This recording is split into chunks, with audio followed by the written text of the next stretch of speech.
Hastinapur had a perfectly secured future. The succession plan was locked in, but a single, routine royal hunting trip unraveled all of it. The guarantee for that future was Devavrata. As the crown prince, he was a peerless warrior and strictly bound by duty. He was everything a kingdom could want in its next ruler. But his father, King Shantanu, lost focus completely. While walking by the riverbank, the king met Satyavati, the daughter of a local fisherman king. Her presence and her sweet fragrance were so overpowering that Shantanu decided immediately he had to marry her. The fisherman king delivered a strict ultimatum. He would only bless the marriage if Satyavati's future son was guaranteed the throne of Hastinapur. This flowchart illustrates the legal deadlock. A solid golden line of succession connects King Shantanu directly to Crown Prince Devavrata. If we add Satyavati to the tree and try to draw a line to the crown for her future son, it's legally blocked by a glowing red X. Bound by the laws of Dharma, the king could not legally strip his highly capable firstborn of his birthright to satisfy his own personal desire. Forced to choose his duty over his desires, the king returned to his palace trapped in a deep depression. He maintained the law, but the kingdom's leadership was effectively paralyzed by a severely heartbroken monarch. Curious tone, when Devavrata discovered why his father was mourning, he didn't wait for a decree. He rode out to the fisherman king himself. To fulfill his father's wish, Devavrata explicitly renounced his own claim to the throne of Hastinapur. The fisherman king, acting as a shrewd geopolitical strategist, looked at Devavrata's abdication and immediately pointed out a massive loophole. This updated diagram shows the fisherman's fear. Even if Devavrata never claims the throne, his royal bloodline continues. His future children would possess immense military might. Eventually, they would have a highly legitimate claim to overthrow Satyavati's heirs, triggering an inevitable civil war.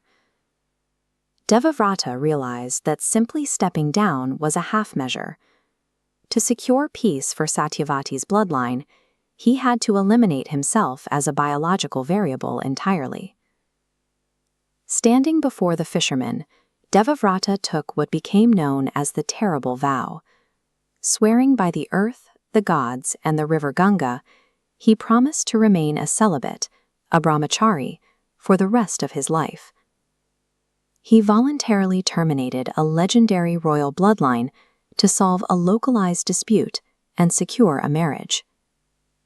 The sheer scale of this sacrifice caused a cosmic reaction.